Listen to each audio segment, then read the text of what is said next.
everyone, to episode 37 in our NCAA social series. I'm Andy Katz. Pleased to be joined by Villanova head coach Jay Wright, San Francisco head coach Todd Golden, and Dr. Jeremy Cauwels from the Sanford Medical Center in Sioux Falls, South Dakota, also a member of the NCAA Medical Advisory Group. All right, guys. First, I want to start with Coach Wright and Coach Golden here. I'm actually, as we're taping, back in the Mohegan Sun bubble. You guys were in the bubble, both played 4 games.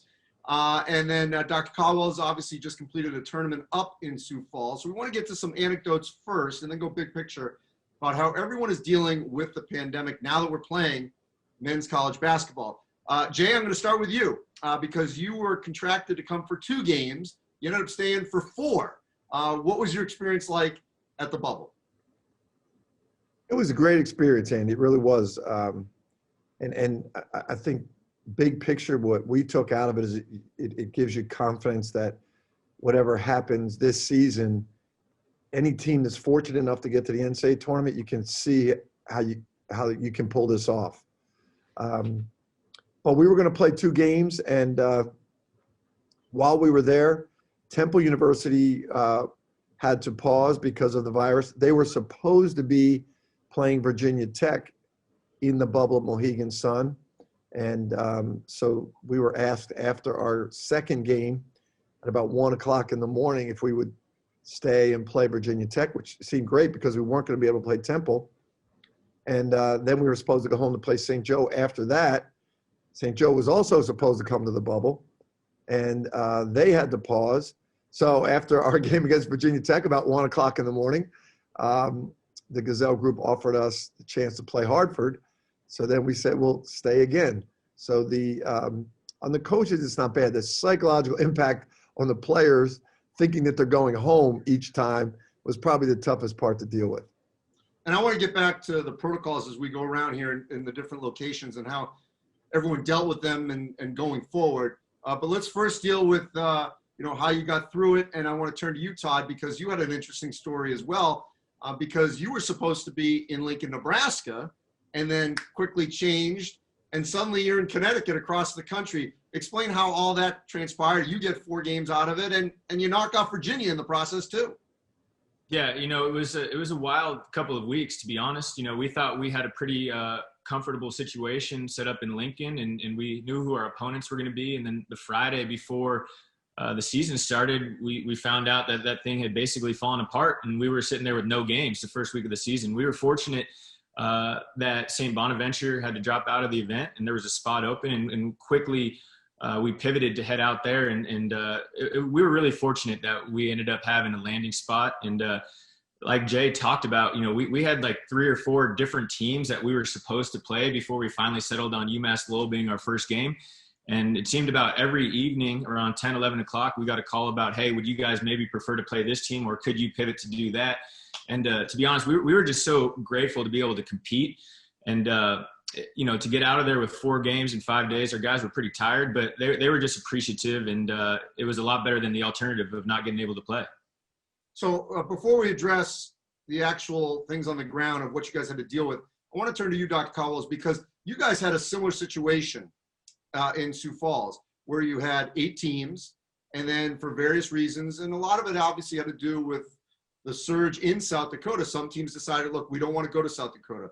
Ohio State was one, Texas A&M was another, and you had to deal with a revolving number of teams, and you guys pulled it off. You got an 8-team event in there. West Virginia ended up winning it and looking really good in that and knocking off Western Kentucky.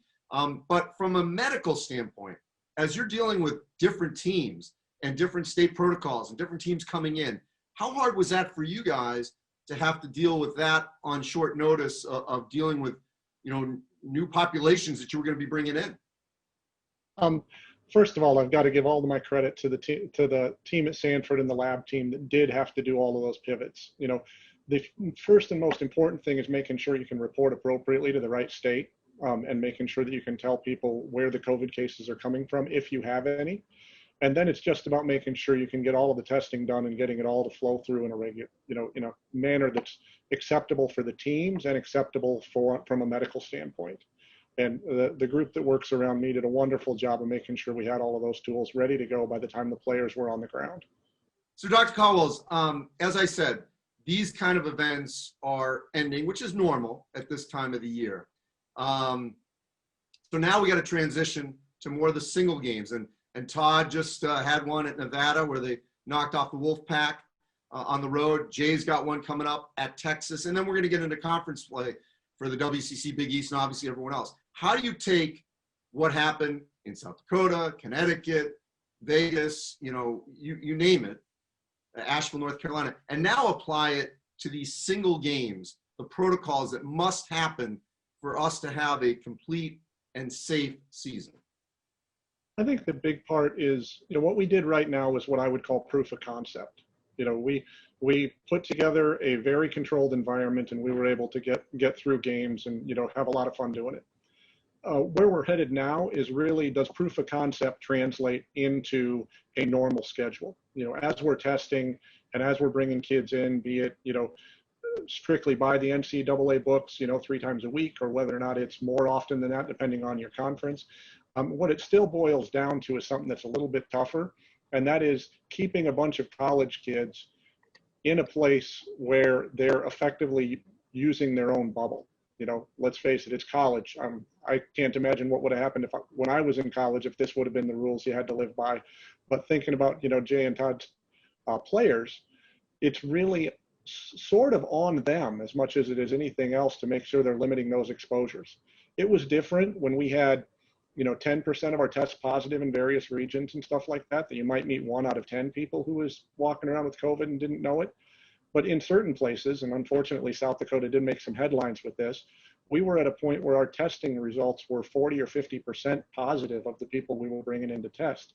And when you get to there, it really requires those players to be very cognizant about being in that bubble mentality and being willing to forego some of their normal college life in order to be ready to play.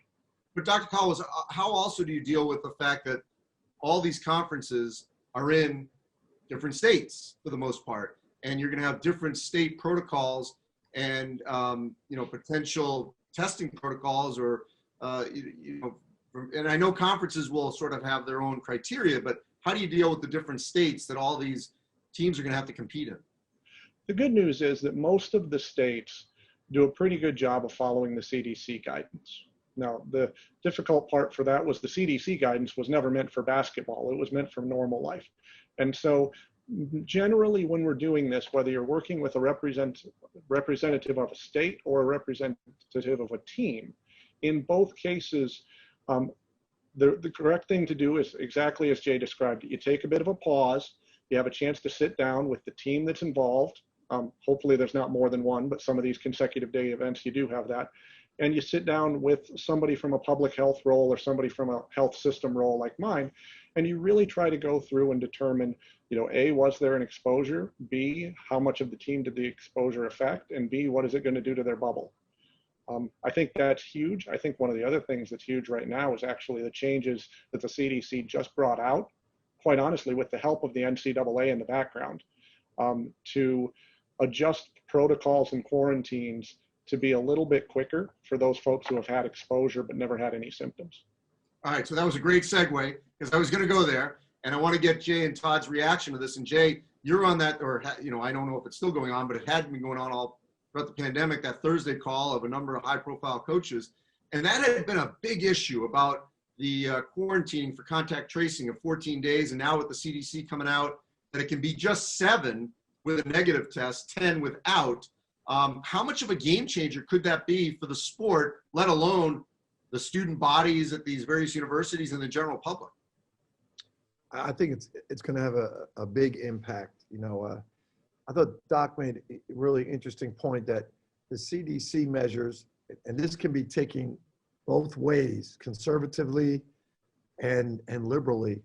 The CDC measures were not meant for college athletes, the age, the health, or the situation that they're in, that they're being tested all the time. And so, on our calls with the coaches, you had got coaches from different states, high profile coaches who are used to making the decisions themselves.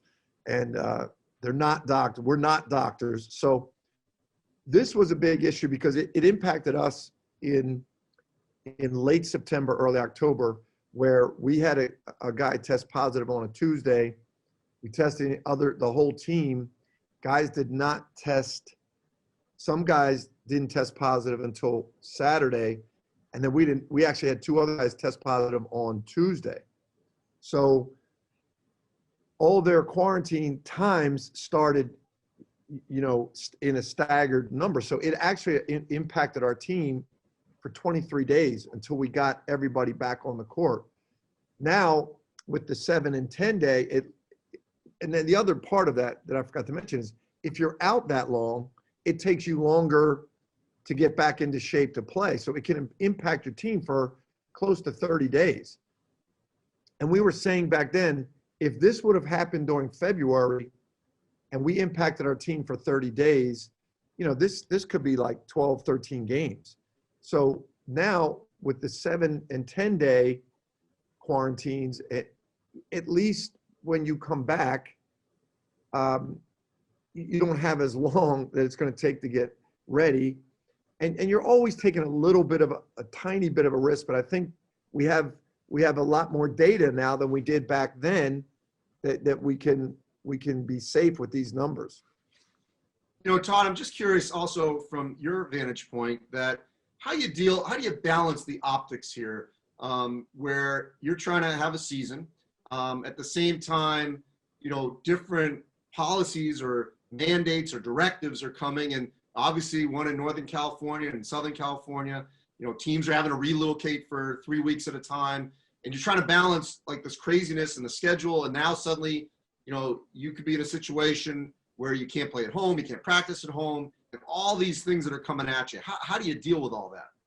Just the best we can. It's been difficult. It really has. And I want to give a lot of credit to our guys because, like Dr. Jeremy talked about, a lot of the onus is on them to make good, educated decisions and to not put themselves in situations that might compromise their health, in which compromises the team and our opportunity to compete.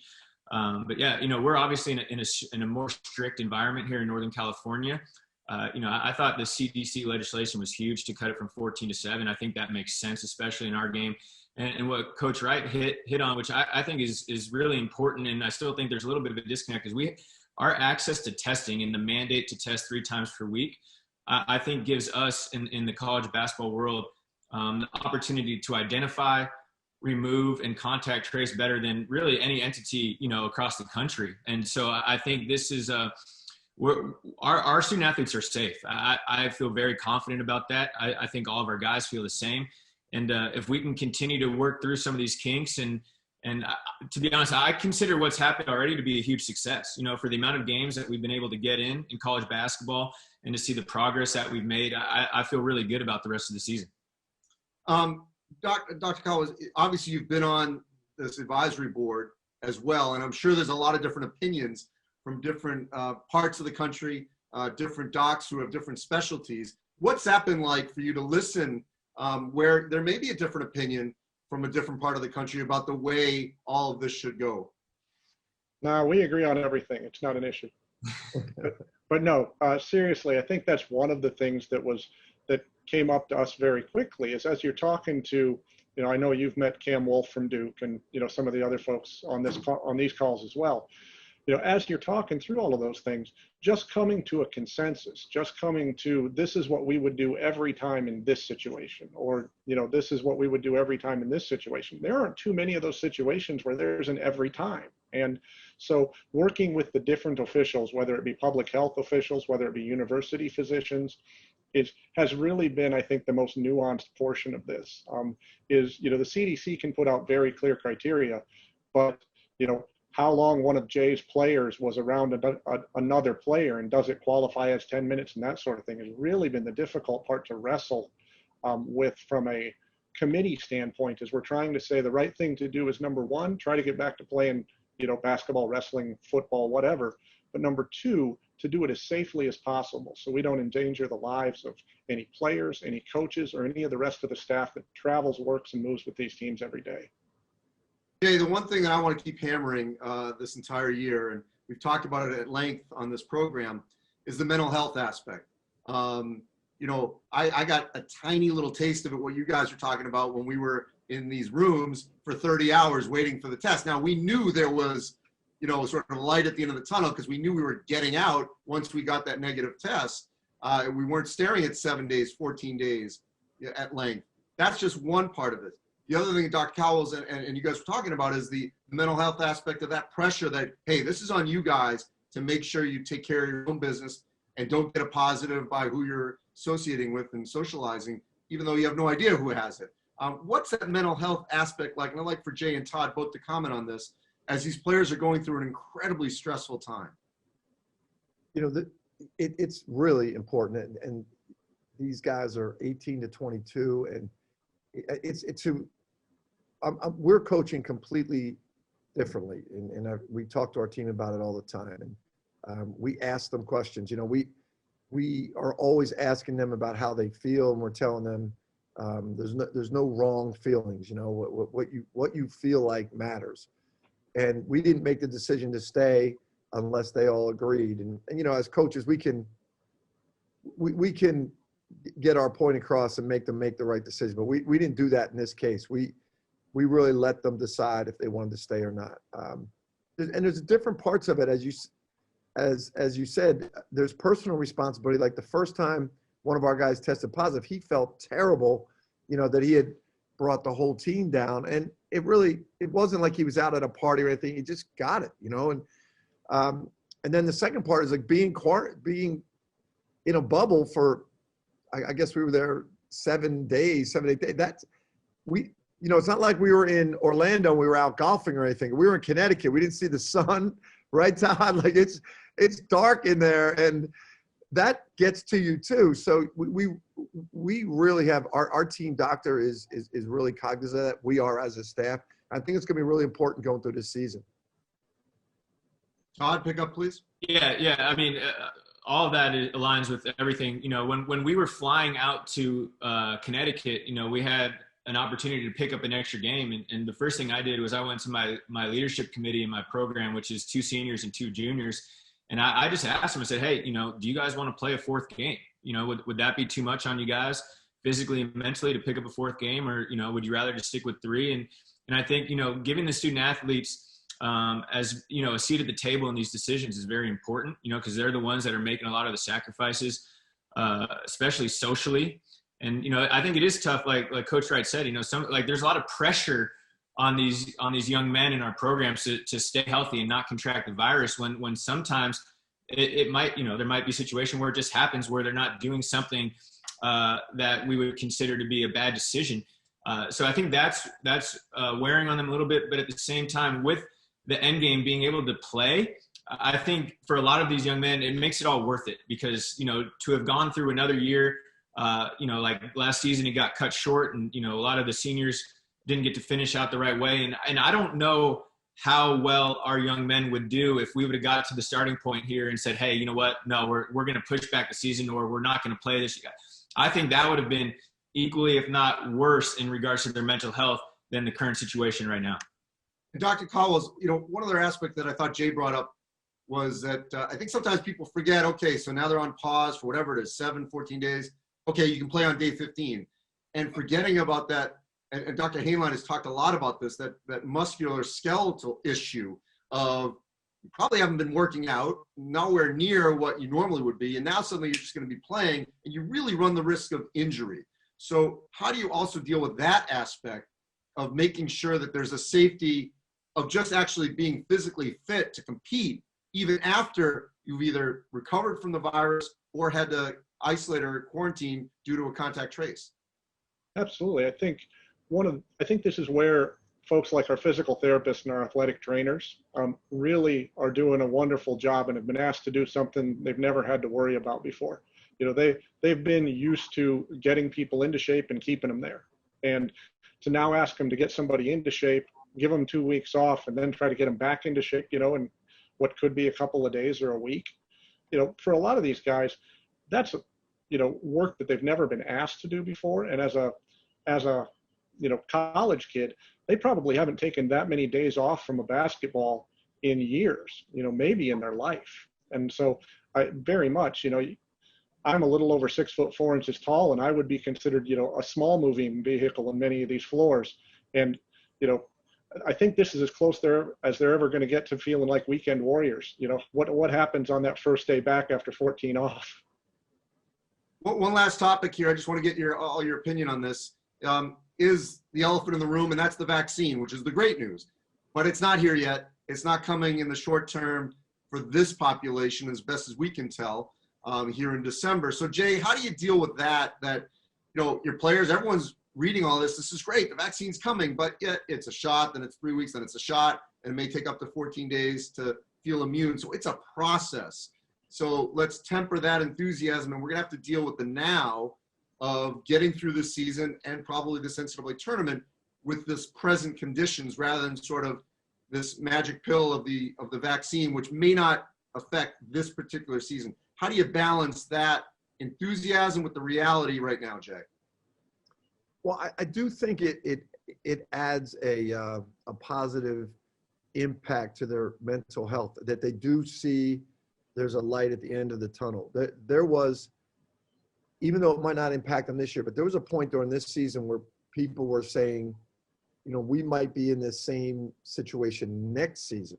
And you think about guys, as Todd mentioned, that they didn't get to play in the NCAA tournament last year.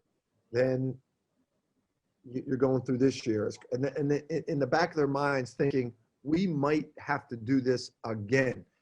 It's kind of giving them a clearer picture to say, all right, if I can do this season, this will probably one season in my career. Before the vaccine, I don't think they were really sure of that. Todd? Yeah, I completely agree. I think it makes it a little easier, for these young men to sacrifice a lot of the social things they're doing right now, knowing that it's really, at this point, hopefully it's just maybe 2 or 3 more months that they might not be able to do what they normally do with their friends, or, have parties, or, be social, go to the movies, whatever it may be. And if they can just, hang and be mentally tough for another couple months and make those sacrifices and get us healthy through the season, that, moving forward, we will hopefully be able to go back to what we considered normal. Dr. Cauwels, I want to give you the last word on the vaccine and balancing the news out there. I think the vaccine is great. I will tell you, not only do I think it's great from the standpoint of helping folks, but from the science that they went through to get it done. This vaccine is not only a new method, but I think one of the cleanest and easiest ways of delivering a vaccine that we've ever come up with. Don't get me wrong, you've got to have a pretty good freezer to store it. But other than that, really, really good. I do want to jump back in on one thing that Todd just talked about as well, and that is that light at the end of the tunnel. For many of these athletes and for many people, what we see every day is that if you were anxious before this happened, you're twice as likely to be hospitalized for that anxiety. If you were depressed, you're twice as likely to be hospitalized for that depression. And so to give people that light, to give people that ability to see the end of the tunnel and say, hey, I can make it to there, that, in my opinion, is a win. And the fact that the vaccine happens to do its job very, very effectively, it just adds to that win. Dr. Cauwels, Todd Golden, Jay Wright, I appreciate your time. Most importantly, stay safe out there. We're going to get through this. There's definitely light, as everyone has said, at the end of this. As always, you can go to ncaa.org/social series for all episodes that are archived right there. We'll talk again next week. Stay safe, everyone.